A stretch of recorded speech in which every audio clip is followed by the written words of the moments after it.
We'll just drop it. Elliot said that the pitch to Thornton to bring him to Toronto was to play on the first line. And why not? So he's going to to start the season with Matthews and Marner. When they inevitably take him off, he's going to get taken off. Yeah, but I think he's 41. Yeah, I think you manage his time with Hyman. I think they're going to flip back and forth. And what if he plays 10 minutes a night on the first line and plays 15 minutes total? What's the harm in that? He can do that. If you can't do that. First line plays like that. Well, I don't know. They're trying stuff, man. They don't manage Bergeron, Pastrnak, Marchand. They go, have fun. Whee! Well, one of the things that I read, and James Myrtle put this in his article about this, is it may allow them to start the Matthews line in offensive zones like they do with Marchand, Bergeron, and Pastrnak. Those guys get 61% of their starts in the O zone. So if you can have Matthews and Marner and Thornton in the O zone 60% of the time, not only do their stats go through the roof, but Thornton doesn't have to skate end to end. Yeah. Right? And if you've got Riley and Bodie back there.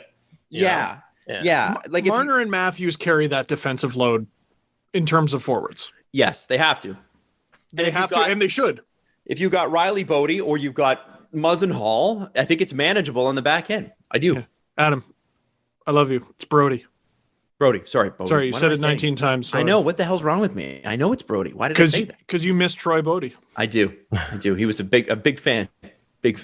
Also, big fan of Olympic skier Bodie Miller.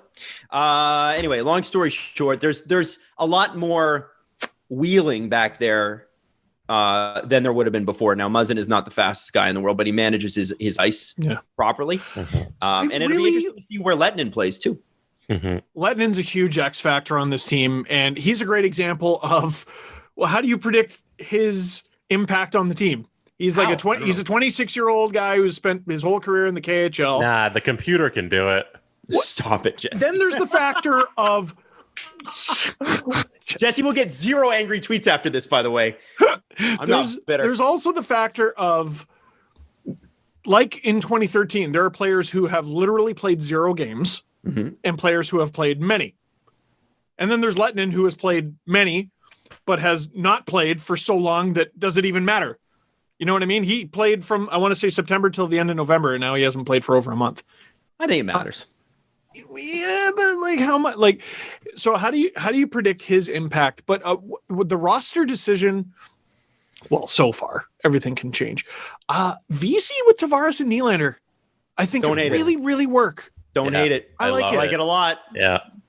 This is a guy, VC's a 15-goal guy up until the Sabres. And the Sabres are awful and were awful last year. So, like, nobody was good on the Sabres last year except for Jack Eichel, right? Fair? He's got to, yes. And he's got to know his job on that line. Mm-hmm. Goals. You're the worker. Yeah. You're the worker, and you take advantage of the puck when everyone else is focused on the other guy's making $17 million or whatever. Well, because Nylander's going to be wheeling around the zone, holding onto the puck. Net front. Tavares is going to be net front. I would think Tavares is net front. No, Nylander, net front guy.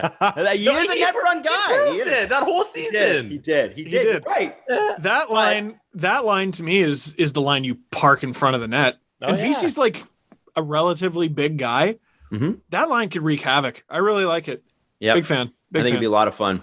Yeah. So there's lots of that to go through, and we'll do a full Leaf season preview next episode when we know a little bit more about what's going on. As Chris said, we can't even get in. We don't know what they're doing. We do. And Wayne Simmons, and I know this is the time of year that everybody's like, I feel great. Best shape of my life. Every team's undefeated. Every player's Stanley Cup ready. You know? I do want to say, though, that for guys like Thornton and Simmons who have battled long-term injuries, I think Thornton's had both legs replaced at this point. Knees. The fact that they've had this much time, Simmons for sure needed it. Probably is to their benefit. He probably does. He said he feels better than he has in 3 or 4 years. I can believe that. 7 or 8 months off to heal those injuries. Yeah. I think the reason, I don't think players are liars. I think they come to camp and they say they're in the best shape they've been in a long time. They haven't taken a body check in 9 months. It's a great feeling, I got to imagine. Yeah, exactly. Imagine doing that for a living and then you haven't been hit by another human for like almost a year. When was the last time you were hit by another human? Steve. Like actually, like on purpose? Yeah, like physically crushed. At hockey a couple years ago by accident. Did we see that? We saw that on. Didn't we? Didn't you put when that I'm wearing on the blue Instagram? jersey? Is that the video where you got crushed? Yeah, I have a spot. It's something that connects. It's something that connects your like chest to your shoulder or something like that. It clicks like permanently now because I just got fucking destroyed. One hit.